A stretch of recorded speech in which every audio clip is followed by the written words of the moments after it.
தேவனிடத்திலிருந்து ஞானத்தை பெற்று கொண்டிருந்தான். அவன் கடைசியிலே தன்னுடைய வாழ்க்கையின் முடிவு வருகிற நேரத்திலே அவன் ஒரு காரியத்தை அவன் தெளிவாக சொல்லுகிறதை பார்க்க முடிகிறது. 8வது வசனத்துல மறுபடியும் நாம் ஒரு தடவை கூட வாசிக்கிற போதும் ஸ்தோத்திரம் வாசிக்கலாம். ஒரு காரியத்தின் துவக்கத்தை பார்க்கிறோம், அது முடிவு நல்லது. பெருமை உள்ளவனை பார்க்கிறோம். அல்லேலூயா. ஸ்தோத்திரம். எல்லாரும் வசனம் வாசிக்கலாம். ஸ்தோத்திரம். யாரும் மௌனமா இருக்கக்கூடாது. கவனிங்க. அப்போ இங்க ஒரு காரியத்தின் துவக்கத்தை பார்க்கிறோம், அது முடிவு நல்லது என்று சொல்லி நாம் பார்க்கிறோம். அப்படியானால் ஒரு காரியத்துக்கு நிச்சயமாக ஒரு துவக்கம் இருக்கிறது. ஒரு துவக்கத்தை ஆண்டவர் வைத்திருக்கிறார், ஒரு முடிவையும் வைத்திருக்கிறார். துவக்கம் எப்படி இருக்கிறதோ அதைவிட முடிவு ரொம்ப அவசியமாக இருக்கிறது. துவக்கத்தை அவர் தொடங்கி விடுகிறார், முடிவை அவர் முடிப்பதற்கும், அவர் முடிவை நமக்கு நல்ல முடிவாக தருவதற்கும் நாம் வாழ்கிற வாழ்க்கை தான் அதற்கு காரணமாக அமைந்து விடுகிறது. நம்முடைய வாழ்க்கை தேவன் துவக்கின பாதையில இருக்கிறதா? தேவன் துவக்கின திட்டத்திலே இருக்கிறதா? அவர் துவக்கின வழிகளிலே இருக்கிறதா? அவர் துவக்கின காரியங்களிலே நம்முடைய ஜீவியம் போய்கொண்டிருக்கிறதா? அவர் துவக்கினதிலே போனால் அந்த துவக்கத்தினுடைய முடிவு நலமாக இருக்கும். அல்லேலூயா. அந்த துவக்கத்தை விட்டு மாறினால் அந்த முடிவு சஞ்சலமாக இருக்கும். சங்கீதத்தின் புஸ்தகம் 90வது சங்கீதத்திலே அங்கே மோசே ஒரு விண்ணப்பம் ஏறெடுக்கிறார். என்ன தெரியுமா? சங்கீதம் 90வது சங்கீதம்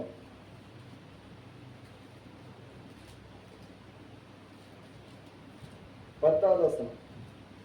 எங்கள் ஆயுசு நாட்கள் 70 வருஷம், பலத்தின் மிகுதியினால் 80 வருஷமா இருந்தாலும் மேன்மையானது வருத்தம் சஞ்சலமே, அது சீக்கிரமாய் கடந்து போகிறது. நாங்களும் பறந்து போகிறோம். அல்லேலூயா. நாங்களும் பறந்து போகிறோம் ஆண்டவரே. இதே ஸ்தோத்திரம் வேத புஸ்தகத்திலே பிரசங்கி சொல்கிறான்,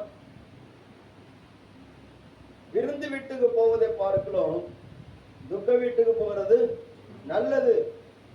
ஏன் அப்படின்னு சொன்னா எல்லா மனுஷருடைய முடிவும் அங்கே ஸ்தோத்திரம் அறிவிக்கப்படும். அல்லேலூயா. அங்கே தெரிவிக்கப்படுகிறது. அப்போ நம்ம வாழ்க்கையினுடைய ஒவ்வொரு காரியத்திற்கும் ஒரு துவக்கத்தை தேவன் வைத்திருக்கிறார். பிரசங்கி 3வது அதிகாரத்தில் பார்க்கும்போது தேவன் அதினதின் காலத்திலே எல்லாவற்றையும் நேர்த்தியாக செய்திருக்கிறார் என்று சொல்லி நாம் பார்க்க முடிகிறது. ஸ்தோத்திரம். பிறக்க ஒரு காலம் உண்டு, இறக்க ஒரு காலம் உண்டு, நட ஒரு காலம் உண்டு, நட்டதை பிடுங்க ஒரு காலம் உண்டுன்னு சொல்லி ஒரு வரிசை சொல்லப்படுகிறது. அப்போ ஆண்டவர் நம்முடைய வாழ்க்கையில ஒரு துவக்கத்தை வைத்திருப்பாரானால் அந்த துவக்கத்துடைய முடிவு சம்பூர்ணமாக இருக்க வேண்டும். ஸ்தோத்திரம். அருமையான தேவனுடைய பிள்ளைகளே, நாம் ஒரு துவக்கத்தை நாம் வைத்திருக்கிறோம், ஒரு துவக்கத்தை நாம் கண்டிருக்கிறோம், ஒரு துவக்கத்தின் மூலமாக நாம் வாழ்ந்து கொண்டிருக்கிறோம். அப்ப ஆண்டவர் எதெல்லாம் நம்முடைய வாழ்க்கையில தொடங்கி இருக்கிறார், அதனுடைய முடிவை நாம் எப்படி நல்லபடியாக முடிப்பது என்பதுதான் இந்த நாளில நாம் தியானிக்க போகிறோம். கர்த்தருடைய பரிசுத்த நாமம் மகிமைப்படுவதாக. சங்கீதத்தின் புஸ்தகம் 71வது சங்கீதத்திலே 6வது வசனத்தை ஒருவர் வாசிக்கலாம்.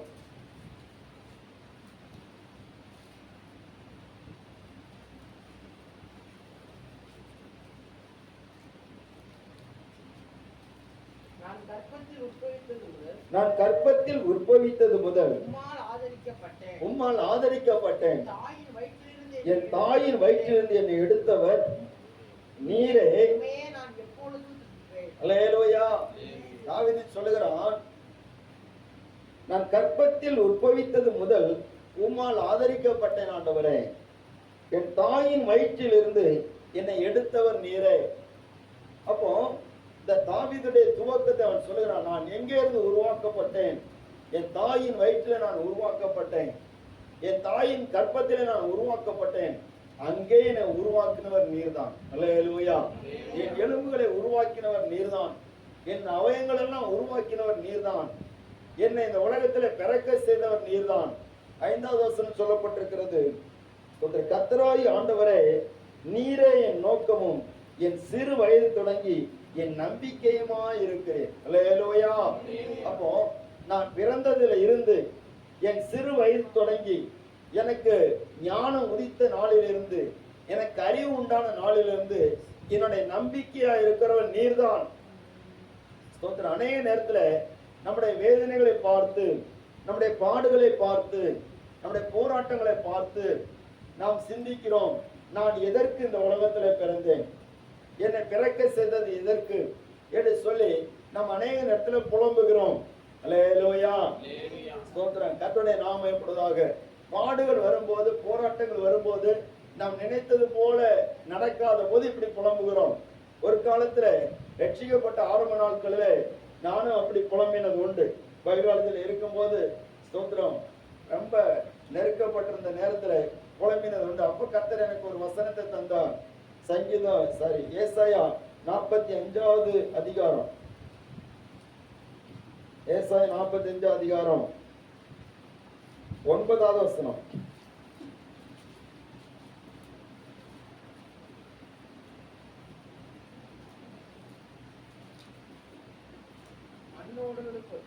மண்ணோடுகளுக்கு ஒத்த ஓடா இருந்தும் தன்னை உருவாக்கினவரோட வழக்காடுகிறவனுக்கு ஐயோ.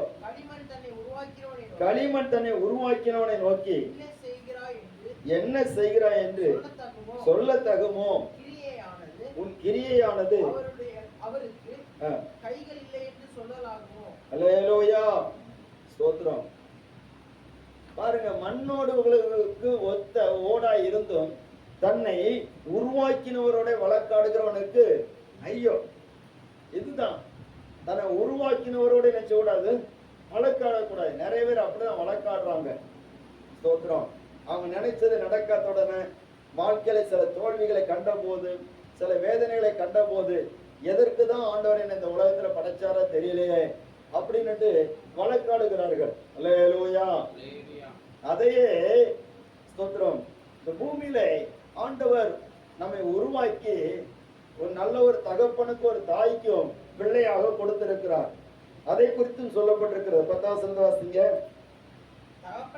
தகப்பனை நோக்கி ஏன் ஜனிப்பித்தா என்றும் தாயை நோக்கி ஏன் பெற்றா என்று சொல்லுகிறவனுக்கு அல்லேலூயா. நிறைய பிள்ளைகள் அப்பா அம்மாவை பார்த்து கேக்குது, எதுக்கு என்ன பெற்றீங்க? அல்லேலூயா. சோத்ரம். அப்படி என்னட்டு சொல்லக்கூடாது. சொல்லி அவங்களுக்கும் ஐயோ என்று சொல்லப்பட்டிருக்க. ஐயோன்னா என்னது? ஆபத்து. அல்லேலூயா. அப்போ பெற்றவங்களை பார்த்து சொல்லக்கூடாது, உருவாக்கினவரை பார்த்து சொல்லக்கூடாது. உன்னை இந்த உலகத்திலே உன்னுடைய வாழ்க்கையை துவக்கினவர் அவர்தான்.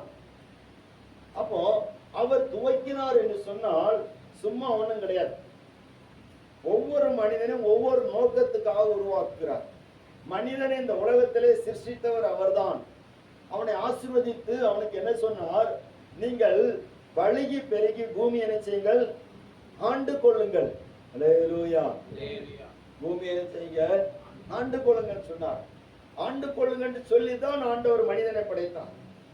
அவர் தேவன் படைத்த இந்த முழு உலகத்தையும் மனிதன் ஆள வேண்டும், மனிதன் அதை நல்ல முறையில பராமரிக்க வேண்டும், இந்த முழு உலகத்தையும் அவன் பாதுகாக்க வேண்டும் என்று சொல்லி ஆண்டவர் ஒரு மிகப்பெரிய ஒரு திட்டத்தோடு தான் மனிதன் இந்த உலகத்துல படைத்தார். ஆனால் இந்த மனிதன் தேவன் எதற்காக வைத்திருந்தாரோ, எதற்கு இந்த மனிதனை சிருஷ்டித்து இந்த பூமியில வைத்திருந்தாரோ அந்த காரியத்தை விட்டு விட்டு ஸ்தோத்திரம் பிசாசுடைய காரியத்துக்கு செவி கொடுத்தபடினாலே, பிசாசுடைய வார்த்தைக்கு செவி கொடுத்தபடினாலே இந்த மனிதனுடைய வாழ்க்கை மிகவும் போராட்டமாக மாறிவிட்டது.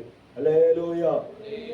மிகவும் பிரச்சனையாக மாறிவிட்டது, வியாதியாக மாறிவிட்டது, சாபமாக மாறிவிட்டது, பல கேள்விகளினால் நிரப்பப்பட்டதாக மாறிவிட்டது.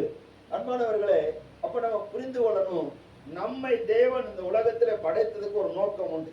ஸ்தோத்திரம். சில நேரத்துல நம்ம புலம்புகிறோம், நான் தான் இந்த உலகத்துல ரொம்ப கஷ்டப்படுறேன் அப்படின்னு. இல்ல, இந்த கஷ்டமான சூழ்நிலையில நாம் ஒரு காரியத்தை செய்ய வேண்டும். ஸ்தோத்திரம். இந்த தாவீது 139ஆம் சங்கீதத்துல அவன் மிகவும் நேர்த்தியாக சொல்கிறான், ஆண்டவரே, என் கருவை உம்முடைய கண்கள் கண்டது. ஆண்டவரே, என்னுடைய எலும்புகள் உருவாகிற விதம்லாம் உம்முடைய புஸ்தகத்திலே எழுதியிருந்தது. வாசிங்க இந்த வசனத்தை. 139ஆம் சங்கீதம் 16ஆம் வசனம். என் கருவை உம்முடைய கண்கள் கண்டது. என் அவைகளில் ஒன்றாகியும் இல்லாத போது அவைகள் அனைத்தும் அவைகள் உருவேற்படும் நாட்கள் உமது புஸ்தகத்தில் எழுதியிருந்தது. அல்லேலூயா. கருவை உம் கண்கள் கண்டன, மறைவாய் வளர்வதை கவனித்தீரே.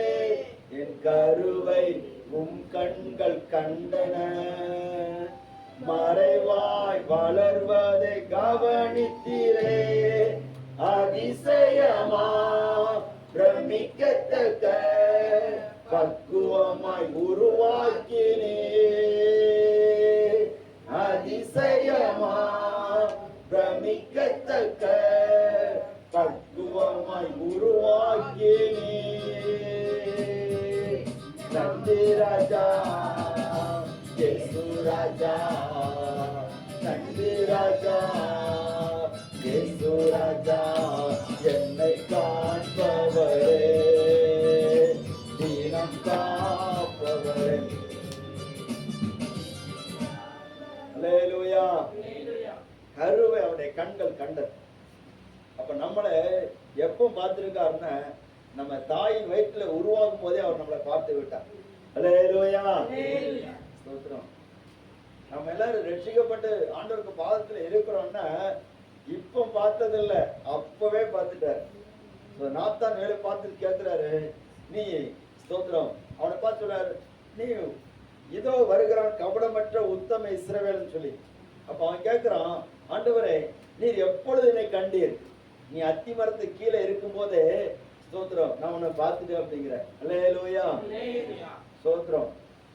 எங்க வச்சு பார்க்கணுமோ அங்க வச்சு பார்த்துருக்கிற அவருக்கு நம்ம தெரியும். ஒரு அருமையான தேவ மனுஷன் பாடுறார், ஸ்தோத்திரம், என் தாய் உருவாதுக்கு முன்னாடியே என் கருவை உன்னுடைய கண்கள் கண்டது. ஆண்டவரே, என்னுடைய பெயர் உருவாதுக்கு முன்னாடியே என் பெயரை சொல்லி நீர் அழைத்து விட்டீர். அல்லேலூயா. ஸ்தோத்திரம்.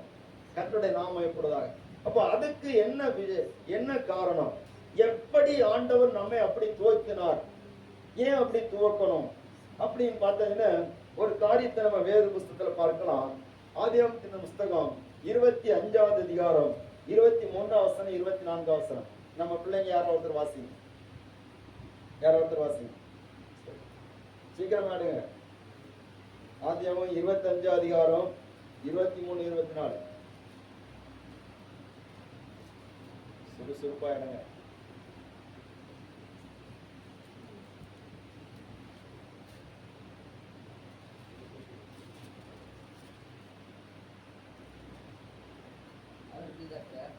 அதற்கு கர்த்தர், இரண்டு ஜாதிகள் உன் கர்ப்பத்தில் உண்டாயிருக்கிறது, இரண்டு வித ஜனங்கள் உன் வயிற்றில் இருக்கிறது தெரியும். அவர்களில் ஒருவன் ஜனத்தார் மற்ற ஜனத்தாரை பார்க்கிறோம், ஒரு ஜனத்தார் மற்ற ஜனத்தாரை பார்க்கிறோம் வளர்த்திருப்பார்கள். மூத்தவன் இளையவனை சேவிப்பான். அல்லேலூயா. ரெபெக்காள் அம்மா 20 வருஷமா குழந்தை இல்லை. யாக்கோபு ஜெபம் பண்றாரு, ஆண்டவரே 20 வருஷம் ஆயிட்டு, ஆண்டவரே ஒண்ணு தர மாட்டேங்க அப்படின்னு. அப்போ ஆண்டவர் 2 அண்ணமா கொடுத்தார். அல்லேலூயா. இப்போ ரெபெக்காளுடைய வயிற்றுல 2 பேர் இருக்கிறாங்க. 2 பேருக்கு அங்க ஃபைட் நடக்கும். குழந்தையா இருக்கும் போதே ஃபைட் நடக்கும், சண்டை நடக்கும். 2 பேர் மோதி கொண்டார்கள் அப்படின்னு. அல்லேலூயா. எப்படி சண்டை போட்டாங்களோ தெரியாது, ஆனா மோதி கொண்டிருக்கிறாங்க. அப்போ ரெபெக்காளுக்கு இது புரியுது, ஏதோ ஒண்ணு நடக்குது, வயிற்றுக்குள்ள ஏதோ ஒரு சண்டை நடக்குது, இது என்ன ஆண்டவரேன்னு சொல்லிட்டு ஆண்டவர்கிட்ட விசாரிக்கும் போது ஆண்டவர் சொல்றாரு, 2 ஜாதிகள் உன் வயிற்றுக்குள்ள இருக்குது. ஒருத்தன் இன்னொருத்தனை சேவிப்பான், ஒருத்தன் இன்னொருத்தனோட வளர்த்திருப்பான். சுத்திரம். மூத்தவன் இளையவனை சேவிப்பான். அல்லேலூயா. ஆண்டவருடைய திட்டத்தை பாருங்க. யாக்கோபு அவன் பலத்திருப்பான், யாக்கோபை மூத்தவன் சேவிப்பான் சொன்ன ஏசா யாக்கோபை சேவிப்பான். அதுதான் அவனுடைய வாக்குத்தத்தம். யாக்கோபை குறித்த ஒரு வாக்குத்தத்தம். அவன் பலத்த ஜாதியாவான், அவனே இஸ்ரவேல் அதாவது கோத்திரங்களுக்கெல்லாம் தகப்பனாக மாறுவான். ஆபிரகாமுக்கு கொடுக்கப்பட்ட அந்த வாக்குத்தத்தை நிறைவேற்றுகிற ஒரு புத்திரனாக அந்த யாக்கோபு இருப்பான் என்று சொல்லி ஆண்டவர் தாயின் வயிற்றில உருவாக்கும் போதே யாக்கோபை குறித்திருக்கிற தீர்க்க தரிசனத்தை வெளிப்படுத்தினார். அல்லேலூயா, அல்லேலூயா. அப்ப நம்மளை குறித்த ஒரு தீர்க்க தரிசனம் ஆண்டவருக்கு உண்டு. உங்களை என்னை குறித்து ஆண்டவருக்கு ஒரு திட்டம் உண்டு, அவருக்கு ஒரு நோக்கம் உண்டு. இல்லாம நம்மளை இந்த உலகத்தில் அவர் கொண்டு வரல. அதை நம்ம அப்படி விசுவாசிப்போம். அல்லேலூயா, ஸ்தோத்திரம். எதுக்கு ஆண்டவரே இவ்வளவு பிரச்சனை, எவ்வளவு பாடு, எவ்வளவு வேதனை? ஸ்தோத்திரம். இதே பிரசங்கி சொல்றான், இன்னும் பிறவாதவனுடைய நிலைமைய வாசி அப்படிங்கிறான். ஏன்னா ஸ்தோத்திரம், எல்லாம் அனுபவிச்சு வாழ்க்கைய ஒரு தோல்வியா முடிய போகுதுன்னு சொல்லிட்டு நினைக்கும் போது நான் சொல்றேன், இன்னும் பிறவாதனுடைய நிலைமைய வாசி. அல்லேலூயா. அதுல ஆச்சரியம் என்னன்னா, நம்மள ஆண்டவர் அவருடைய பிள்ளைகளாக மடிக்க நம்மளை பிறக்க வச்சிருக்கிறாரு. அதுக்காக கர்த்தருக்கு ஸ்தோத்திரம். அல்லேலூயா. கர்த்தருடைய நாமம் மயப்படுவதாக. ஸ்தோத்திரம். பாருங்க, அப்போ ஆண்டவர் நம்ம இந்த உலகத்தை கொண்டு வந்ததுக்கு ஒரு நோக்கம் உண்டு. நீங்க ஒன்று ராஜாக்களின் புஸ்தகம் 13வது அதிகாரத்திலே அங்கே ஒரு சம்பவம் இருக்கிறது.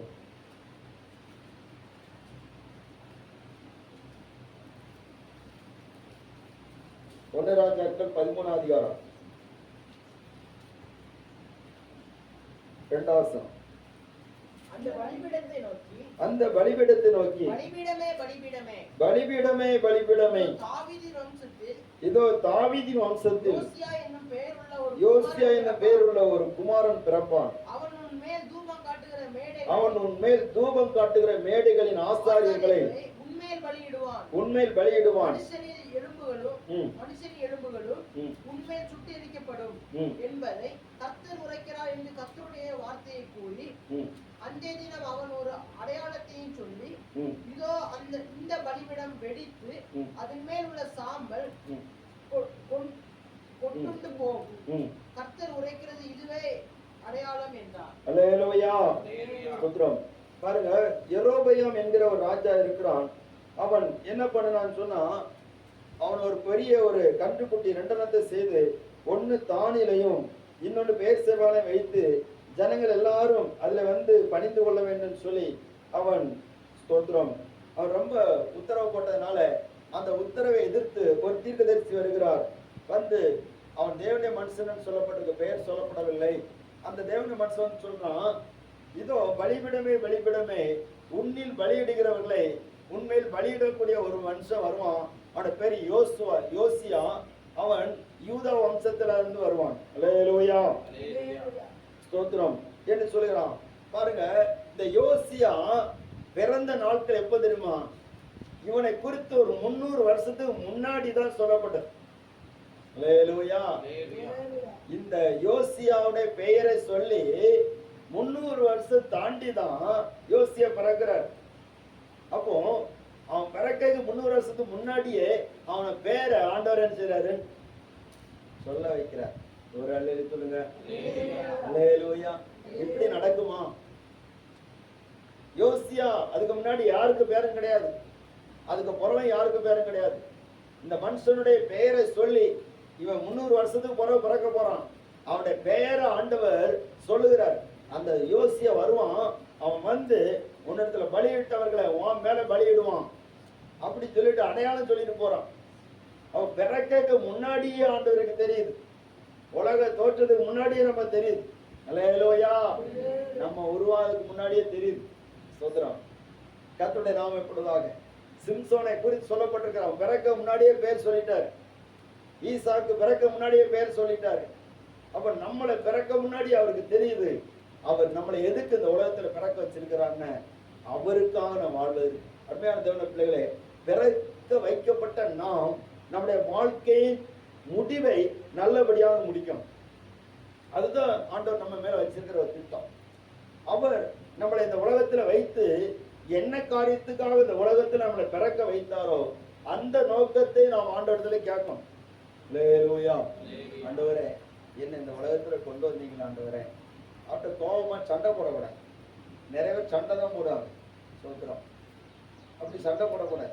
கேட்கலாம், ஆண்டவரே என்ன இந்த உலகத்துல எதுக்கு படைத்து, என்ன படைச்சதுக்கு நோக்கம் என்ன, என்னை உருவாக்கிறதுக்கு நோக்கம் என்ன, நான் எப்படி வாழ வேண்டும் என்கிறதை ஒரு மனிதன் கேட்க ஆரம்பித்து விட்டால் அவன் வாழ்க்கை நிச்சயமா ஒரு ஒளிமயமாக மாறும். அல்லேலூயா. ஒரு அல்லேலூயா. கர்த்தருடைய நாமம் மயப்படுவதாக. ஸ்தோத்திரம். நம்ம பிறந்ததுக்கு ஒரு நோக்கம் இருக்கணும். நம்ம பிறந்ததுக்கு ஒரு அர்த்தம் வேணும். ஸ்தோத்திரம். பாருங்க, உலகத்துல ஒவ்வொரு மனுஷனும் பார்த்தீங்கன்னா அவங்கெல்லாம் நான் பிறந்ததுக்கு ஏதாவது சாதிக்கணும்னு சொல்லிதான் துடிப்போட செயல்படுறாங்க. ஸ்தோத்திரம். அப்ப பிறந்ததை நம்ம ஏதாவது ஒண்ணு இந்த உலகத்தை நம்ம செய்யணும் அப்படிங்கிற வேகம் நமக்கு தேவை.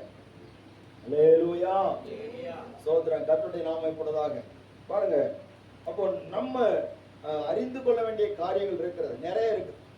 இது ஒரு வசனத்தை கூட வாசிக்கலாம். 1 புஸ்தகம் 29 அதிகாரம் 15 வசனத்தை ஒரு வாசிக்கலாம். உமக்கு முன்பாக நாங்கள் எங்கள் பிதாக்கள் எல்லாரையும் போல பரதேசிகளுமா இருக்கிறோம்.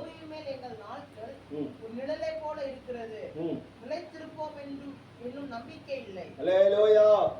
நம்ம நாட்கள் நிழலை போல இருக்குது. எப்ப மறைஞ்சு போன்னு தெரியாது. சங்கீதம் 102 சங்கீதம் 11 வசனம் சொல்லப்பட்டிருக்கிறது. ஸ்தோத்திரம். நம்முடைய நாட்கள் எப்படி இருக்கிறது? 102:11.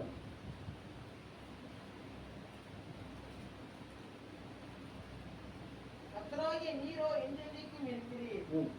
உம்முடைய பெயர் பிரஸ்தாபம் தலைமுறை தலைமுறையாக இருக்கும். தேவரீர் எழுந்தருளி.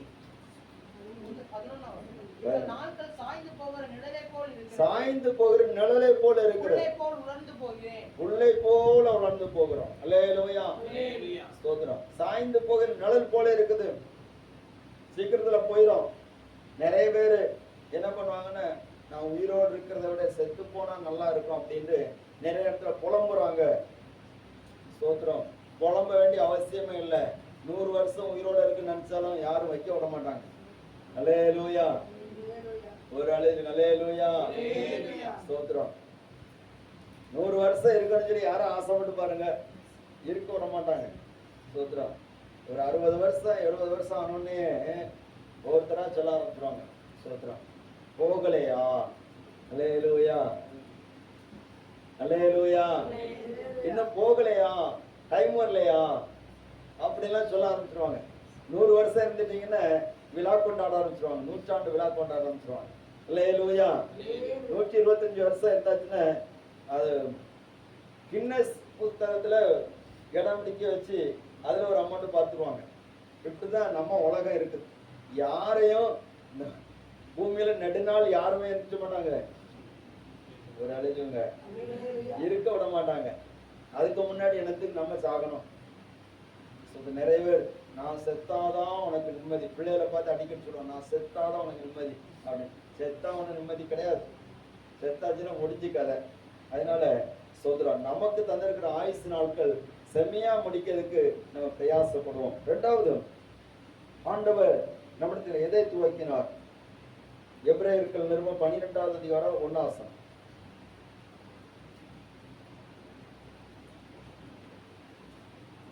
ஆகையால் மேகம் போன்ற இத்தனை திரளான சாட்சிகள் நம்மை சூழ்ந்து கொண்டிருக்க பாரமான யாவற்றையும் நம்மை சுற்றி நெருங்கி நிற்கிற பாவத்தையும் தள்ளிவிட்டு விசுவாசத்தை துவக்கிறவரும் முடிக்கிறவருமாயிருக்கிற இயேசுவை நோக்கி பொறுமையோட ஓடக்கடவும். அல்லேலூயா. அல்லேலூயா. இங்க எபிரேய சொல்றாரு, எபிரேய ஆக்கியோன் சொல்றாரு என்னன்னா, சோதர நமக்குள்ளே ஆண்டவர் ஒன்றை துவக்கி இருக்கிறார். என்னது? விசுவாசத்தை துவக்கி இருக்கிறார். முதல்ல ஆயுசு நாட்களை துவக்கி இருக்கிறார். நம்முடைய வாழ்நாளை துவக்கி இருக்கிறார். எங்க இருந்து துவக்கினார்னா கர்ப்பத்திலிருந்தே துவக்கிட்டார். அல்லேலூயா. இரண்டாவது ஆண்டவர் எதை துவக்கி இருக்கிறார் சொன்னா விசுவாசத்தை துவக்கி இருக்கிறார். ஆண்டவர் இயேசு நமக்குள்ள ஒரு விசுவாசத்தை துவக்கி இருக்கிறார். இங்க சொல்லப்பட்டிருக்கிறது, மேகமோடு எத்தனை திரளான சாட்சிகள் நம்ம சூழ்ந்து கொண்டிருக்க பாரமான யாவற்றையும் நெருங்கி நிற்கிற பாவத்தையும் தள்ளிவிட்டு விசுவாசத்தை துவக்கிறவரும் முடிக்கிறவருமா இருக்கிற இயேசுவை நோக்கி நமக்கு நியமிக்கப்பட்டிருக்கிற ஓட்டத்துல பொறுமையோடு ஓடக்கணும். அல்லேலூயா. நமக்கு ஒரு விசுவாசத்தை ஆண்டவர் துவக்கி வைத்திருக்கிறார். என்ன விசுவாசம்? கடுகளவு விசுவாசத்தை துவக்கி இருக்கிறார். என்ன விசுவாசம்? மலையை பெயர்க்கக்கூடிய விசுவாசத்தை துவக்கி இருக்கிறார். இன்னொரு விசுவாசம் என்ன? ஆண்டவராய் இயேசு கிறிஸ்து எனக்காக இந்த உலகத்திலே அவர் மரித்தார், அவர் இந்த உலகத்திலே எனக்காக வாழ்ந்தார், மரித்தார், அவர் எனக்காக உயிரோடு எழும்பினார், எனக்காக மறுபடியும் வருவார் என்கிற விசுவாசத்தை நமக்குள்ள துவக்கி இருக்கிறார். அல்லேலூயா. நம்ம வாழ்க்கையை விசுவாசத்துல துவக்கப்பட்டிருக்கிறது. இந்த விசுவாசம் நாமே உருவாக்கி கொண்டது கிடையாது. இந்த விசுவாசம் அவர் நமக்குள்ள துவக்கினது. ஒரு அல்லேலூயா சொல்லுங்க. அல்லேலூயா. நம்ம விசுவாசம் எங்க இருந்ததுன்னு சொன்னா டிவி பெட்டிக்கு முன்னாடி இருந்துச்சு. நம்ம விசுவாசம் எங்க இருந்துன்னு சொன்னா டிவி பெட்டியில கொஞ்சம் பேர் வந்து நடிப்பாங்க பாத்தீங்களா, அவங்க மேல இருந்துச்சு. அல்லேலூயா. நம்ம விசுவாசம் எங்க இருந்ததுன்னா கல்லுக்கு மேல இருந்துச்சு, மண்ணுக்கு மேல இருந்துச்சு, யாராவது குறி சொல்லுவாங்க அவங்க மேல இருந்துச்சு. நம்ம விசுவாசம் ஏதோ ஒரு மனுஷன் மேல இருந்துச்சு. ஆனா ஆண்டவர் அந்த விசுவாசத்துல மாத்தி, அந்த விசுவாசம் ஒண்ணும் இல்ல, நீ ஏன் மேல விசுவாசிச்சாதான் நீ நல்லா வருவேன்னு சொல்லி ஆண்டவர் அவர் மேல விசுவாசத்தை துவக்கி இருக்கிறார். அல்லேலூயா. அந்த விசுவாசத்தை அவர் தான் நமக்குள்ளே துவக்கி இருக்கிறார். ஆண்டவர், நீங்கள் என்னை தெரிந்து கொள்ளவில்லை, நான் உங்களை தெரிந்து கொண்டேன் என்றுதான் ஆண்டவர் சொல்லி இருக்கிறார். ஸ்தோத்திரம். அப்ப நமக்குள்ளால ஒரு விசுவாசத்தை துவக்கி இருக்கிறாரே. அப்போஸ்தலன் பவுல் இந்த வார்த்தையை அவர் சொல்லுகிற போது அவருடைய வாழ்க்கையின் அனுபவத்தை பார்த்தா அவர் செய்ததெல்லாம் நான் செய்யறதா நல்லதுன்னு சொல்லி அப்படி விசுவாசித்தார். அல்லேலூயா. நியாயப்பிரமாணத்தின் மேல் விசுவாசமா இருந்தாரு. ஸ்தோத்திரம். நம்ம தான் நீதியா செய்யறோம்னு சொல்லிட்டு இருந்தாரு. ஆண்டவர் ஒரு நாளில் அவரை சந்தித்தார். நீ துன்பப்படுத்துகிற இயேசு நானே என்று சொன்னார். நீ செய்ய வேண்டியது என்னவென்று சொல்லி உனக்கு சொல்லப்படும் என்று சொன்னார். அவனுடைய விசுவாசத்தை கர்த்தர் வேறு வகையில துவக்கினார். அந்த விசுவாசத்தை தான் அவர் முடித்தார். அல்லேலூயா. சொல்லுகிறாரு, நல்ல போராட்டத்தை போராடினேன், ஓட்டத்தை முடித்தேன், விசுவாசத்தை காத்துக்கொண்டேன். அந்த வசனத்தை வாசிங்க. 2 தீமோத்தேயு 4வது அதிகாரம். ஸ்தோத்திரம். 7வது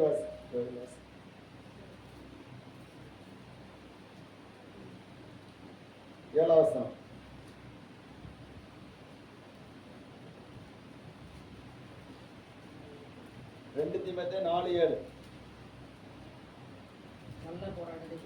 நல்ல போராட்டத்தை போராடினேன், ஓட்டத்தை முடித்தேன், விசுவாசத்தை காத்துக்கொண்டேன். இது முதல் நீதியின் கிரீடம் எனக்காக வைக்கப்பட்டிருக்கிறது. நீதியுள்ள நியாயாதிபதியாகிய கர்த்தர் அந்நாளிலே அதை எனக்கு தந்தருளுவார். எனக்கு மாத்திரமல்ல, அவர் பிரசன்னமாவதிலே விரும்புகிற யாவருக்கு அதை தந்தருளுவார். அல்லேலூயா. அப்ப விசுவாசத்தை காத்துக்கொள்ளணும். அவர் தொடக்கி இருக்கிறார் சொன்னா அது அத்தவரை கொண்டு போகணும். நிறைய பேர் பின்வாங்கி போறாங்க. பின்மாற்றம் வரக்கூடாது. விசுவாசத்திற்காக எதெல்லாம் அர்ப்பணிச்சோமோ அது மறுபடியும் நமக்கு வரக்கூடாது. அல்லேலூயா. ஆமா, சிலர் கவனிங்க, விசுவாசத்துக்காக சில அர்ப்பணிப்புகளை வச்சிருக்கிறாங்க. அதுல ஒண்ணு நகையை கலற்றுதல்.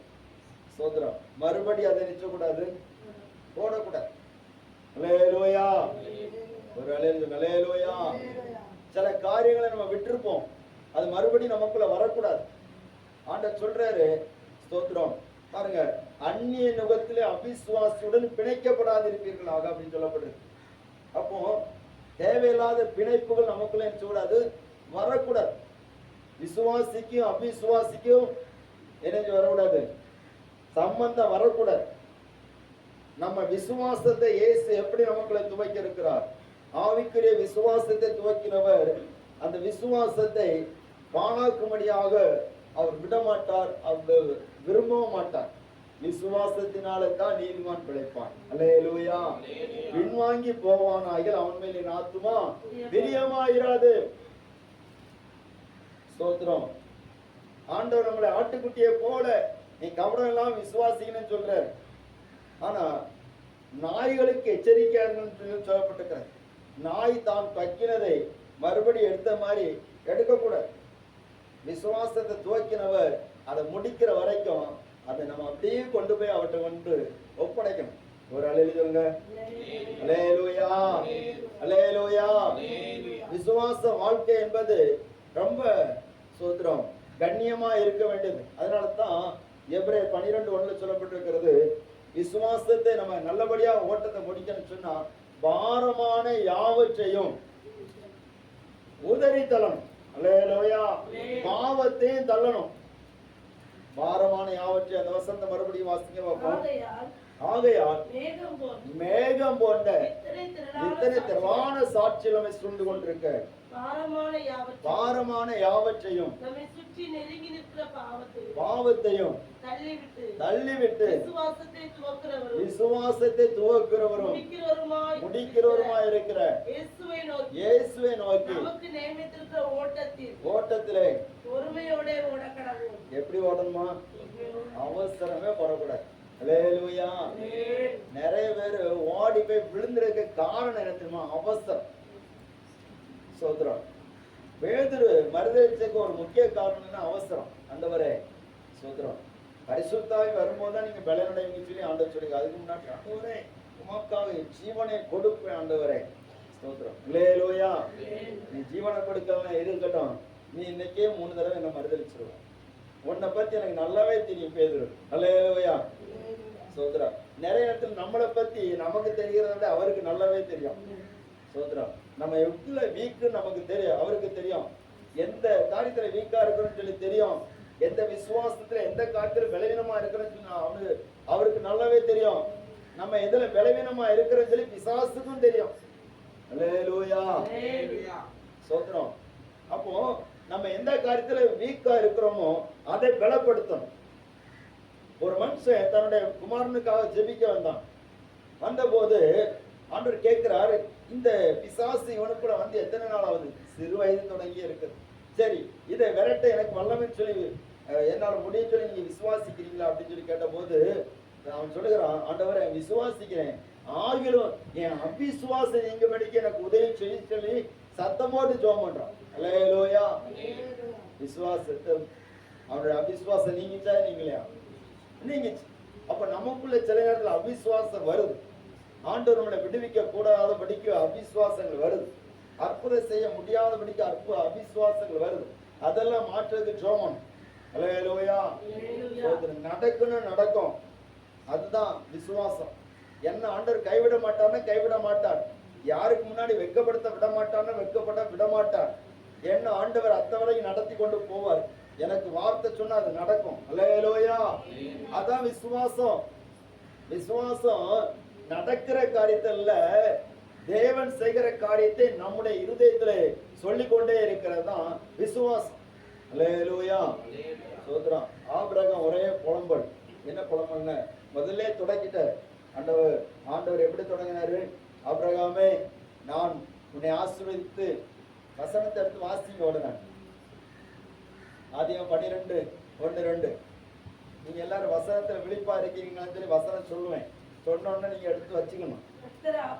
கர்த்தர் ஆபிரகாமை நோக்கி, நீ உன் தேசத்தையும் உன் இனத்தையும் தகப்பனுடைய வீட்டையும் விட்டு புறப்பட்டு நான் உனக்கு காண்பிக்கும் தேசத்துக்கு போ. நான் உன்னை பெரிய ஜாதியாக்கி உன்னை ஆசீர்வதித்து பெருமைப்படுத்துவேன். ஆண்டவர் என்ன சொன்னாரு? உன்னை நான் பெரிய ஜாதியாக்குவேன்னு சொன்னாரு. ஆனா இந்த ஆபிரகாமுக்கு ஒரு பிள்ளை கூட கிடையாது. அல்லேலூயா. ஒரு பிள்ளை கூட கிடையாது. ஆண்டவர் சொல்ல ஒன்னு நான் பெரிய ஜாதி ஆக்குவேன்னு சொல்றாரு. சோத்திரம். ஆபிரகாமுக்கு 75 வயசு, அந்த அம்மாவுக்கு 65 வயசு. 75க்கும் 65க்கும் ஒண்ணுமே இல்லை. சோத்திரம். அப்போ எப்படிதான் காரியம் நடக்குன்னு சொல்லி பார்த்தா ஒண்ணுமே சாத்தியமே இல்லை. ஆனா ஆண்டவர் 24 வருஷம் அவனை வெயிட் பண்ண வச்சார். அல்லேலூயா. ஒரு எழுதுங்க. அல்லேலூயா. வருஷங்கள் போக போக ஸ்தோத்திரம். இந்த ஆபிரகாமுக்கு புலம்பல் வந்துச்சு. 15ஆம் அதிகாரத்தை நீங்க பாப்பீங்கன்னா 2ஆம் வசனத்துல, அதற்கு ஆபிராம், கர்த்தராகிய ஆண்டவரே, அடியேனுக்கு என்ன தருவீர்? ஒரு குமாரன், நான் பிள்ளை இல்லாமல் இருக்கிறேனே. அல்லேலூயா. இந்த எலியேசர் எனக்கு குமாரனா இருக்கிறான், நான் அவனை தத்தெடுத்த மாதிரி வச்சிருக்கிறேன் அப்படியெல்லாம் புலம்புறார். எனக்கு என்ன தருவீர்? அப்போ ஆண்டவர் வெளியே கூட்டிட்டு போய் சொல்றாரு, ஸ்தோத்திரம், 4ஆம் வசனம். அப்பொழுது கர்த்தருடைய வார்த்தை வாசிங்க வாசிங்க. அவனுக்கு உண்டாகி, இவன் உனக்கு சுதந்திரவாளி கிடையாது, கற்ப பிறப்பாய் இருப்பவனே உனக்கு சுதந்திரவாளியா இருப்பான்னு சொல்லி அவர் அவனை வெளியே அழைத்து, ஆண்டவர் ஆபிரகாமை கூப்பிட்டாரு. எப்படி அழகா கூப்பிட்டாரு பாருங்க. வெளியே வா ஆபிரகாமே, நீ ஏன் உள்ள இருந்துட்டே புலம்பிட்டு இருக்க? நிறைய இடத்துல நம்ம எங்க இருந்து புலம்புறோம்னு உள்ள இருந்து புலம்புறோம். அல்லேலூயா. ஒரு அல்லேலூயா. வீட்டுக்குள்ள இருந்து புலம்புறோம், யார்கிட்டையும் சொல்லாம நமக்குள்ள இருந்து புலம்புகிறோம். என்னமா நடக்குமே தெரியலையே, இந்த பிள்ளை எல்லாம் எப்படி வருமா தெரியலையே, என் குடும்பம் எப்படி நடக்குமே தெரியலையே. ஆண்டவர் சொல்லிட்டாரு, ஏதோ ஜோம் பண்றோம், ஆனா எப்படி வருது இல்லையே. புலம்பாதீங்க. ஆண்டவர் சொல்ல, வெளியே வா, வெளியே வந்து பாரு, என்ன நடக்கும் பாரு. வானத்தை அண்ணாந்து பாரு ஆபிரகாமே, வானத்து நட்சத்திரங்களை என்ன கூடுமானால், உன்னாலே என்ன கூடுமானால் அவைகளை எண்ணு என்று சொல்லி அவனை நோக்கி, உன் சந்ததி இவ்வளவாய் இருக்கும் என்றார். அவன் கர்த்தரை விசுவாசித்தான், அதை அவர் அவனுக்கு நீதியாக எண்ணினார். அல்லேலூயா. ஒரு கண்ணதாசனை குறித்து ஒரு கதை முன்னாடி படிச்சிருக்கேன். என்னன்னா, அவர் ஒரு துணி கடையில போய் துணி எடுக்க போனார். எதுக்கு? அவருக்கு பிள்ளைகளுக்கு. அப்போ அவர் சொன்னாராம், 1 வயசுல இருந்து 17 வயசு வரைக்குள்ள ட்ரெஸ் எல்லாம் எடுத்து போடுங்க அப்படின்னு. அந்த கடைக்காரங்க, எதுக்கு? எனக்கு பிள்ளைகள் 17 பிள்ளைகள் இருக்குது, யார் யாருக்கு எந்தெந்த வயசுன்னு எனக்கு ஒண்ணுமே தெரியாது. அல்லேலூயா. ஒண்ணுமே தெரியாது. அதனால 17 ட்ரெஸ் எடுத்து 17 வயசு வரைக்கும் உள்ள ட்ரெஸ் எல்லாம் எடுத்து போடு பார்த்துக்கிட்டு அப்படின்னு சொல்லிட்டு அப்படி எடுத்தார். அவருக்கு பிள்ளைகளுக்கு என்னென்ன பேருன்னு சொல்லி ஒழுங்கா தெரியாது. அல்லேலூயா. சோதரம். அப்போ ஆபிரகாமை பார்த்து கர்த்தர் சொல்றாரு, உன் சந்ததியை உன்னால எண்ணவே முடியாது. நம்புறீங்களா? அல்லேலூயா. உனக்கு நான் செய்கிற அற்புதத்தை உன்னால் கிரகித்து பார்க்க முடியாது, நீ அதை அளவிட்டு பார்க்க முடியாது. அவ்விதமாக நான் உனக்கு ஒரு சந்ததியை வைத்திருக்கிறேன். உன் சந்ததியை நீ பார்க்கணும்னு சொன்னா வானத்து நட்சத்திரங்களை என்ன கூடுமான எண்ணிப்பாரு. நான் விசுவாசிக்கிறேன், நம்ம சபையில கர்த்தர் அதை செய்வார். அல்லேலூயா. அல்லேலூயா. ஒவ்வொரு நாளும் நீ வானத்துல எண்ணி நிமிர்ந்து பார்த்து நட்சத்திரங்களை எண்ணி பார்க்கணும். ஸ்தோத்திரம். கர்த்தர் அவ்விதமாக சந்ததியை பெருக பண்ணுவார். ஸ்தோத்திரம். அவர் சொல்றதை நம்பவே முடியாது. நிறைய நேரத்துல கர்த்தர் சொல்லுகிற வார்த்தையை நம்ம விசுவாசத்தை பலப்படுத்த முடியாது. சொல்லுகிற காரியங்கள் நம்ப முடியுமா முடியாதா? முடியாதா? முடியாது. ஆனா நம்பித்தான் ஆகணும், வேற வழியே இல்லை. என்ன?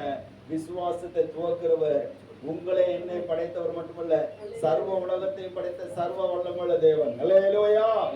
அல்லேலூயா. கல்ல புரட்டி போடுங்கன்னா போட்டுறணும், நாளும் சொல்லி பார்க்காத, புரட்டி போட்டுரு. ஸ்தோத்திரம். அவனே வியாதியில தான் செத்துருக்கிறான். எல்லாரும் கவனிக்கிறீங்களா? அல்லேலூயா.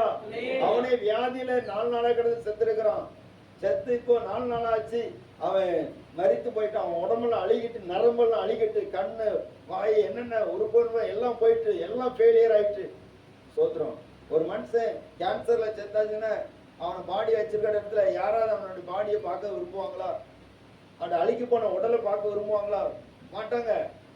ஆனா இந்த லாசரு மரித்து 4 நாளாகி அவனோட உடம்புல அழுகிட்டு, சோதனை கல் வச்சு அடைச்சிருக்கிறாங்க. ஏன்னா நாற்றம் வரக்கூடாது, அவனுக்கு நாத்தம் கூட வெளியே அனுப்பிக்கூடாது, வரக்கூடாது. அல்லேலூயா. ஆண்டவர் சொன்னாரு, கல்லை எடுத்து போட்டுருங்க அப்படின்னா. கல்லை எடுத்து போட்டோன்னே என்ன வந்திருக்குன்னா, முதல்ல வாடை வந்திருக்கும், அடுத்தால பெரிய பெரிய ஈச்சி அது இதெல்லாம் வெளியே வந்திருக்கும். ஆனா இயேசு சொன்னாரு, லாசருவே வெளியே வான்னு சொன்னாரு. அல்லேலூயா. இதுதான் விசுவாசம். ஆண்டவர் சொல்லுகிற காரியங்களை விசுவாசிக்க முடியாதுதான், ஆனா விசுவாசித்து தான் ஆகணும். இந்த வாரத்துல ஜெபித்து கொண்டிருக்கும் போது ஆண்டவர் எனக்கு ஒரு வார்த்தை தந்தார். நீ விசுவாசித்தால் தேவனுடைய மகிமையை காண்பா என்று நான் உனக்கு சொல்லவில்லையா? அல்லேலூயா. அல்லேலூயா. ஸ்தோத்திரம். அதுல ஒரு பாட்டு அழகா இருந்துச்சு. ஸ்தோத்திரம். நான் உனக்கு சொல்லவில்லையா, நீ விசுவாசித்தால் என் மகிமையை காண்பா என்று சொல்லவில்லையா? நீர் எனக்கு சொல்லவில்லையா, நீ விசுவாசித்தால் என் மகிமையை காண்பா என்று சொல்லவில்லையா? வாக்கு பண்ணினவர் நீரே, வாக்கு மாறிட மாட்டீரே. வாக்கு பண்ணினவர் நீரே, வாக்கு மாறிட மாட்டீரே. சொன்னதை செய்யும் அளவோ கைவிட மாட்டீரென்னை, கைவிட மாட்டீரென்னை. சொன்னதை செய்யும் அளவோ கைவிட மாட்டீரென்னை, கைவிட மாட்டீரென்னை. அல்லேலூயா. சொன்னதை செய்கிற வரைக்கும் அவர் கைவிட மாட்டார். அதான் இயேசு சொன்னாரு, உங்கள் இருதயம் கலங்காதிருப்பதாக தேவனிடத்தில் விசுவாசமா இருங்க, என்னிடத்தில் விசுவாசமா இருங்க. உங்க விசுவாசம் துவக்கிறவர் அவர் நிச்சயமா அதை முடிப்பார். துவக்கிட்டாருன்னா அவர் முடிப்பார். அவர் முடிக்கிறதுக்கு நீங்க உங்க விசுவாசத்தை விட்டுறாதீங்க. அல்லேலூயா. விசுவாசத்தை காத்துக்கொள்ளுங்க. இந்த விசுவாசத்துக்காக நீங்க எதை வேணாலும் பண்ணுங்க, என்ன தியாகனாலும் பண்ணுங்க, ஆனா விசுவாசத்தை மட்டும் விட்டுறாதீங்க. அன்னைக்கு ஆதி அப்போஸ்தலர்கள், ஆதி விசுவாசிகள் என்ன பண்ணாங்கன்னா, இந்த விசுவாசத்துக்காக அவங்க வைராக்கியம் பண்ணாங்க. சோத்திரம். அதை விட்டு விடவே இல்லை. அவங்க உடம்பெல்லாம் உயிரோட எரித்த போதும் கூட அவங்க விசுவாசத்தை விட்டு விடவே இல்லை. அல்லேலூயா. நீங்க என்னை எரிச்சாலும் சரி, கொலை செய்தாலும் சரி, துன்பப்படுத்தினாலும் சரி, எனக்குள்ள இருக்கிற விசுவாசத்தை அழிக்க உங்களுக்கு பவரே கிடையாது. அல்லேலூயா. அதுதான் விசுவாசம். இயேசுவுக்காக, இயேசுவின் மேல வச்ச விசுவாசத்தை மாத்திராங்க. யாருக்காக மாத்திராங்க? குடும்பத்தில் உள்ளவங்களுக்கு மாத்திராங்க, சொந்தத்தில் உள்ளவங்களுக்கு மாத்திராங்க, உங்க சுய லாபத்துக்காக மாத்திராங்க. அது இயேசு உங்களுக்கு தெரிந்த விசுவாசம். விசுவாசத்தை துவக்கிறோம் முடிக்கிறோம் ஆகிய இயேசுவை நோக்கி நம்ம என்ன பொறுமையோட ஓடணும். அல்லேலூயா. யாரை நோக்கி ஓடணும்? யாரை நோக்கி ஓடணும்? அவரையே பார்த்துட்டு தானே விசுவாசம் பெருகும். சோதரம். பிரச்சனைகளை பார்த்தா விசுவாசம் போயிடும். அதுக்கு நல்ல ஒரு எடுத்துக்காட்டு பேதுரு. பிரச்சனைகளை பார்த்தா மூங்கினான், இயேசுவை பார்த்தா நடந்தான். அல்லேலூயா. அல்லேலூயா. நீங்க பிரச்சனைகளை பார்க்குறீங்களா, இயேசுவை பார்க்குறீங்களா? இயேசுவை பாருங்க, விசுவாசம் வளரும். சோதரம். இயேசுவை பார்க்க பார்க்க இயேசு சொல்லுவாரு. சோதரம்.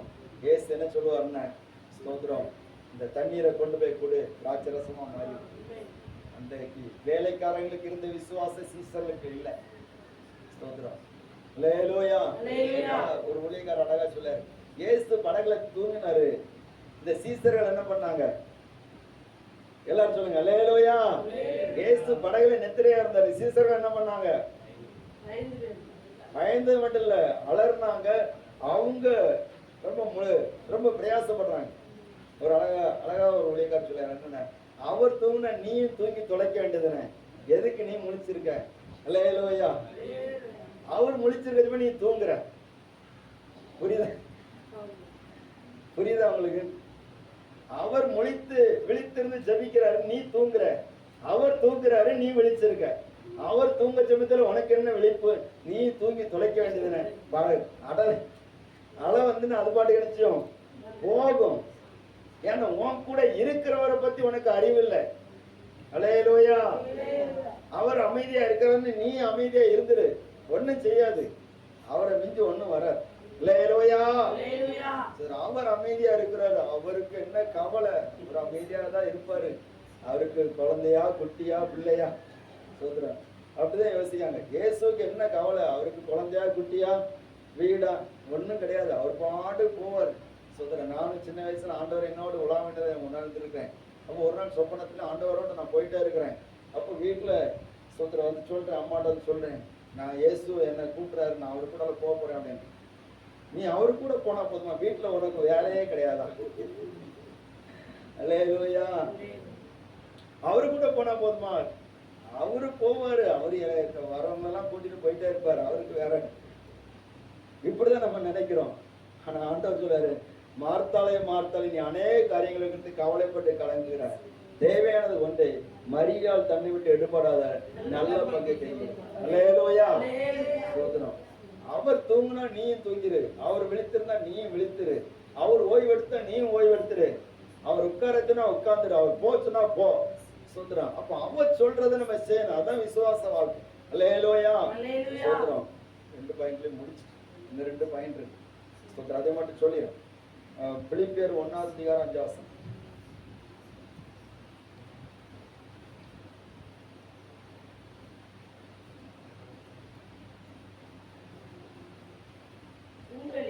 உங்களில் நற்கிரியை தொடங்கினவர் அதை இயேசு கிறிஸ்துவின் நாள் பரியந்தம் முடிய நடத்தி வருவார் என்று நம்பி நான் உங்களை நினைக்கிற பொழுதெல்லாம் என் தேவனை ஸ்தோத்திரிக்கிறேன். அல்லேலூயா. உங்களுக்குள்ள முதல்ல உங்களை உங்கள் வாழ்நாட்களை ஆண்டவர் தாயின் வயிற்றில் துவக்கி இருக்கிறார். 2வது விசுவாசத்தை துவக்கி இருக்கிறார். எதன் மூலமா விசுவாசிட்டு இருந்த நம்மள ஆண்டவர் பரிசுத்தமான விசுவாசத்துக்கு நேராக திருப்பி இருக்கிறார். அல்லேலூயா. 3வது இந்த பவுல் சொல்லுகிறார், உங்களுக்குள்ளால எதை தொடக்கி இருக்கிறான்னு சொன்னா நற்கிரியை தொடக்கி இருக்கிறார். ஒரு அலையில் சொல்லுங்க. நற்கிரியை சொன்னா அதுக்கு எதிர்பாராட்டு ஒண்ணு இருக்குது, துர்க்கிரியை. அப்போ துர்க்கிரியைகளினாலே தேவனுக்கு தூரமா இருந்த நம்மை, பாவத்தின் செயல்களினாலே தூரமா இருந்த நம்மை ஆண்டவர் நற்கிரியைகளை செய்யும்படி அவன் நற்கிரியைகளை தொடங்கி இருக்கிறார். அல்லேலூயா. நற்கிரியை தொடங்கினதுனாலதான் நம்மளால பாவம் செய்ய முடியல. பாவம் செய்ய வாய்ப்பு இல்லாமல் இல்ல, பாவம் செய்ய வாய்ப்பு இல்லாமல் கிடையாது, பாவம் செய்ய முடிய மாட்டேங்குது. ஒரு அல்லேலூயா சொல்லுங்க. அல்லேலூயா. அடி கொடுக்கணும்னு நினைக்கிறேன், ஆனா முடியல. ஏதாவது தேவையில்லாத காரியம் செய்யணும்னு நினைக்கிறேன், ஆனா முடியல. தொடக்குனது வேற ஆளுதான். சொல்ற பிசாசு தொடக்கிருப்பான்னு சொன்னா அவனை கொல்லு, அடி, அவனை விட்டு வந்துரு, அப்படி இப்படின்னு சொல்லி நிறைய காரியங்கள் சொல்லுவான். அல்லேலூயா. சோத்திரம். என்னென்ன ஒண்ணுமோ சண்டைக்குள்ள எல்லா காரியம் ஒண்ணுமோ செய்வான். சோத்திரம். ஆனா நற்கிரியை தொடக்கினவன் நம்மளே தேவன்லாம். அதனால அவர் துர்க்கிரியை செய்ய விட மாட்டான்.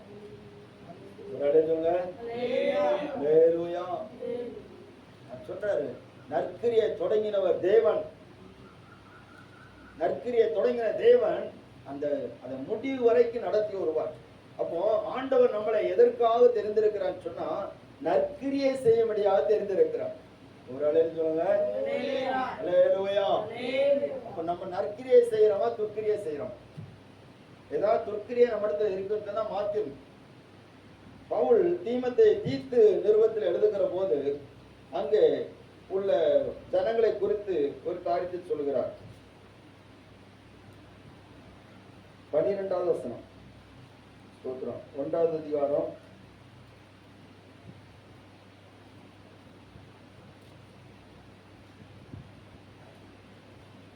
12வது வசனம் 13வது வசனம். சீக்கிரமா வாசிங்க, டைம் ஆயிடுச்சு.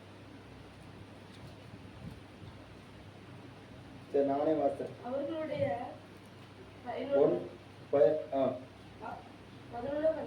12 வாசம்.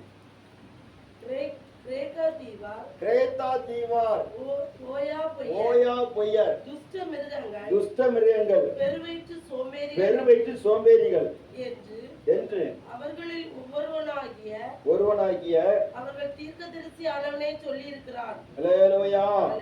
ஸ்தோத்திரம். பாருங்க, கிரேத்தா தீவார், ஓயா பொய்யர், துஷ்ட மிருகங்கள், பெருவயிற்று சோம்பேறிகள், இவங்கெல்லாம் விசுவாசிகள்.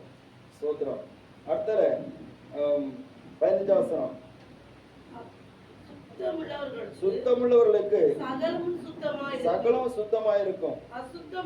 அசுத்தமுள்ளவர்களுக்கு அவிசுவாசம் உள்ளவர்களுக்கும் ஒன்றும் சுத்தமாயிராது. அவருடைய புத்தியும் மனசாட்சி அசுத்தமாயிருக்கும். அவர்கள் தேவனை அறிந்திருக்கிறோம் என்று அறிக்கை பண்ணுகிறார்கள். கிரியைகளினாலோ அவரை மறுதலிக்கிறார்கள். அருவருக்கப்படத்தக்கவர்களும் கீழ்ப்படியாதவர்களும் எந்த நற்கிரியை செய்ய ஆகாதவருமா இருக்கிறார்கள். அல்லேலூயா. அப்படி ஆண்டவர் நம்மளை பார்த்து சொல்லிடக்கூடாது, எந்த நற்கிரியும் செய்ய ஆகாத ஆளு சொல்லிடக்கூடாது. அப்போ நமக்கு ஒரு நற்கிரியை உண்டு, நம்ம எல்லாருக்கும் நல்லதை செய்யணும். அதுல இன்னொரு முக்கியமான நற்கிரியை என்ன சொன்னா, சுவிசேஷம் அறிவிக்கும். அல்லேலூயா. அப்படி என்ன அறிவிக்க போறீங்க? அப்படி எப்படி நம்ம சுவிசேஷம் அறிவிக்கிறது? இயேசு உங்களுக்கு செய்த நன்மையை நீங்க சொன்னா போதும். அல்லேலூயா.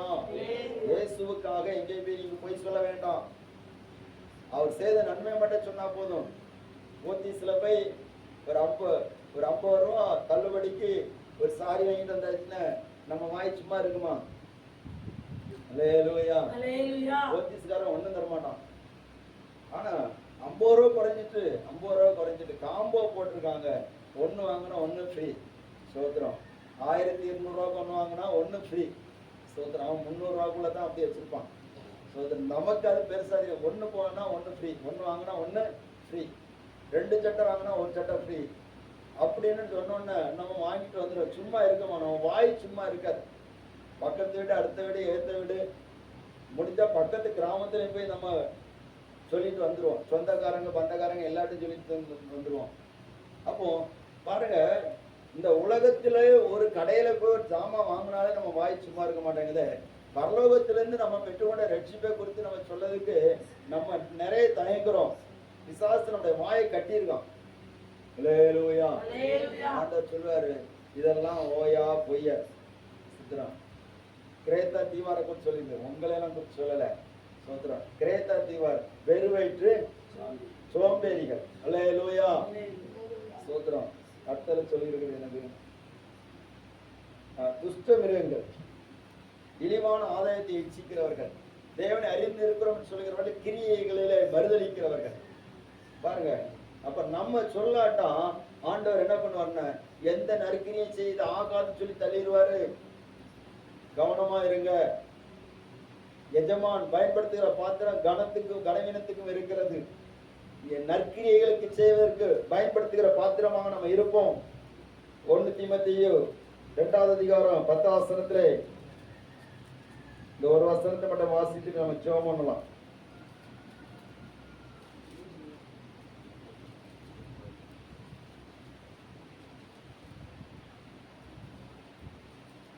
தீமோத்தேயு 2வது அதிகாரம் 21வது வசனம். ஆகையால் ஒருவன் இவைகளை விட்டு தன்னை சுத்திகரித்துக் கொண்டால் அவன் பரிசுத்தமாக்கப்பட்டதும் எஜமானுக்கு உபயோகமானதும் எந்த நற்கிரியைக்கும் ஆயத்தமாக்கப்பட்டதுமான கனத்துக்குரிய பாத்திரமாக இருப்பான். அல்லேலூயா. கனத்துக்குரிய பாத்திரம், நற்கிரியைகளுக்கு உபயோகப்படுத்துகிற பாத்திரம் எப்படிப்பட்ட பாத்திரம்? கனத்துக்குரிய பாத்திரம். அப்ப நம்ம கனத்துக்குரிய பாத்திரமா இருக்கணுமா, கனவீனத்துக்குரிய பாத்திரமா இருக்கணுமா? கனத்துக்குரிய பாத்திரம் எப்பொழுதும் முன்னாடி இருக்கும். அல்லேலூயா. கனவீனத்துக்குரிய பாத்திரம் ஒதுக்குப்புறத்துல கிடக்கும். சோத்திரம். நம்மள ஆண்டவர் முன்னாடி வைக்க விரும்புற. சோத்திரம். பாருங்க, கனத்துக்குரிய பாத்திரமா இருக்கணும்னு சொன்னா நற்கிரியேசன், நம்ம செய்யற நற்கிரியைகள் ஒவ்வொன்றும் அது பலனுள்ளதாக இருக்கிறது. இயேசு நன்மை செய்கிறவராக சுற்றிட்டு இருந்தார். சோத்திரம். நம்ம ஒரு ஆத்மாவுக்கு நற்செய்தி அறிவிக்காமல் அந்த ஆத்மா மரித்து போனால் அந்த ஆத்மாவுடைய இரத்தபலியை கர்த்தர் நம்மிடத்துல கேட்பார். ஸ்தோத்திரம். கர்த்தருடைய நாமம் இப்படிதான். அப்போ நம்மிடத்தில் நற்கிரியை தொடங்கினவர் அதை முடிய வரைக்கும் நடத்தி வருவான்னு சொல்லி பவுல் சொல்லுகிறார். நிறைய பேர் பவுலை வேதனைப்படுத்தும்படியாட்டு செய்துட்டு இருக்கிறாங்க, வேதனையாட்டு பண்ணிட்டு இருக்கிறாங்க, சுவிசேஷம் அறிவிக்கிறாங்க, பவுலை பகைக்கணும்னே பண்ணிடுறாங்க. பவுல் சொல்றாரு, எப்படியாவது இயேசு அறிவிக்கப்படுகிறார். அல்லேலூயா. என்கிட்ட சண்டை போட்டாலும் என்ன பலவாறாக திட்டினாலும் பிரச்சனை இல்லை, எப்படியா இயேசு அறிவிக்கப்படுகிறார். அதான் அல்லேலூயா. ஒரு அல்லேலூயா. அப்ப நம்ம நற்கிரியை செய்யணுமா வேண்டாமா? நற்கிரியை செய்து நம்மிடத்தில் துவக்கினாரே வந்து கணக்கு கேட்பார், தாளந்துகளை கொடுத்து கேட்பார். நான் வந்துட்டேன், 1 தாளந்து கொடுத்தேன், 2 கொடுத்தேன், 5 கொடுத்தேன், இதெல்லாம் நற்கிரியை தான், இதெல்லாம் வச்சு என்ன பண்ண? இல்ல ஆண்டவர் புதைச்சு. யாருக்கு எந்த பிரச்சனை என்னால ஒரு நிலையிலையா என்னால யாருக்கு எந்த பிரச்சனை இல்லை, எல்லாத்தையும் உமக்கு பத்திரமா கொண்டு வந்திருக்க ஆண்டவர் அப்படின்னு சொல்லி ஏற்றுக்கொள்வாரா? சொல்லுவாரு, இதை நீ கொஞ்சம் கூட ஒண்ணு கூட தந்திருக்கலாம்டா, நீ யூஸ் பண்ணாம வச்சுக்கிட்டு உனக்கே நீ பிரயோஜனமா வச்சுட்டு உனக்கே யூஸ் இல்லாமலும் உனக்கு யூஸ் இல்லாமலும் யூஸ் பண்ணி வச்சுக்கிட்டு இதை 2 ஆக்காம நீ வச்சிருக்கிறீ அப்படின்னு சொல்லி ஆண்டவர் நம்மளை ஒதுக்க கூட. எல்லாரும் ஜெபிக்க, எல்லாரும் தேவஸ்தலத்துல ஜெபிப்போம். ஒரு காரியத்தின் துவக்கத்தை பார்க்கிறோம், முடிவு நல்லது. அன்பானவர்களே, இந்த நாளில் உங்களுக்கு இந்த வார்த்தைகளை சொல்லும்படியா நான் விரும்பவில்லை, ஆனால் சோதரம் ஆண்டவர் இந்த வார்த்தையை அவர் தந்தபடினால்தான் சரியான ஒரு ஆயத்தம் பண்ணவில்லை என்றாலும் ஆண்டோடைய வார்த்தை நமக்கு வந்திருக்கிறது. துவக்கத்தை பார்க்கிற முடிவு நல்லது. நம்முடைய நாட்களை தாயின் வயிற்றில்